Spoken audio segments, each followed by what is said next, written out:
প্রতিরক্ষা খাতে সাড়া ফেলে দিয়েছে তুরস্ক। বিশ্বের বিভিন্ন দেশে এখন তুর্কি সামরিক সরঞ্জামের কদর বেড়েছে। বিশেষ করে তুরস্কের তৈরি সামরিক ড্রোন কিনতে উদ্গ্রীব হয়ে আছে বিশ্বের বহু দেশ। বাংলাদেশও অনেক প্রতীক্ষার পর এই ড্রোন হাতে পেয়েছে। এবার গুঞ্জন উঠেছে তুরস্কের কাছ থেকে ট্যাঙ্ক কিনতে যাচ্ছে বাংলাদেশ। খবর তৈরি হয়েছে যে তুরস্কের তৈরি অটোকার তোলপাত ট্যাঙ্ক কিনবে ঢাকা। চলতি বছরই নাকি বাংলাদেশে আসবে এই ট্যাঙ্কের চালান। বাংলাদেশ সেনাবাহিনীর অত্যাধুনিক এই ট্যাঙ্ক কেনার খবর ব্যাপক আলোচিত হচ্ছে। তুরস্কের প্রতিরক্ষা প্রতিষ্ঠান অটোকার অটোমোভিল ভে সোভনোভা সানাই, সংক্ষেপে অটোকার নামে যেটি পরিচিত, শোনা যাচ্ছে যে এই প্রতিষ্ঠানের কাছ থেকে 26টি তোলপাত লাইট ট্যাঙ্ক কিনবে বাংলাদেশ।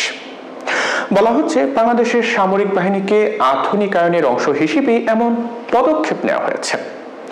শুধু বাংলাদেশে নয়, তুরস্ক তাদের সমরাস্ত্র বিক্রির বাজারে পাকিস্তানকে অন্তর্ভুক্ত করেছে। এটি দুশ্চিন্তায় পড়ে গেছে ভারত। তবে বাংলাদেশ সত্যি তুরস্কের ট্যাঙ্ক কিনছে কিনা এ নিয়ে সরকারের পক্ষ থেকে আনুষ্ঠানিকভাবে এখনো পর্যন্ত কিছুই জানানো হয়নি।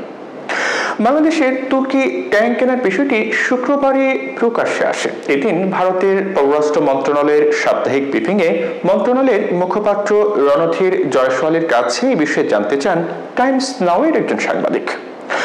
বাংলাদেশের সম্ভাব্য এই ট্যাঙ্ক কেনা কি বার্তা দিচ্ছে তাও জানতে চাওয়া হয় তার কাছে। জবাবে জয়সওয়াল বলেন যে বাংলাদেশের সঙ্গে সুসম্পর্ক বজায় রাখতে চায় ভারত, আর প্রতিবেশী দেশগুলোতে কি ঘটছে নয়াদিল্লি তার দিকেও নজর রাখছে, আর সেই অনুযায়ী প্রয়োজনীয় পদক্ষেপ নেওয়া হচ্ছে বলেও জানিয়েছেন ভারতের পররাষ্ট্র মন্ত্রণালয়ের মুখপাত্র।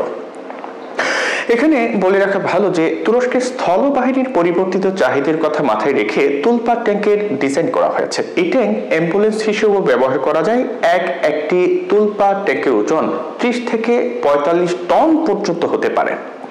এই ট্যাঙ্কের টারেটে 105 মিলিমিটার বা 120 মিলিমিটার স্মুথ বোর মেইন গান লাগানোর সুযোগ আছে।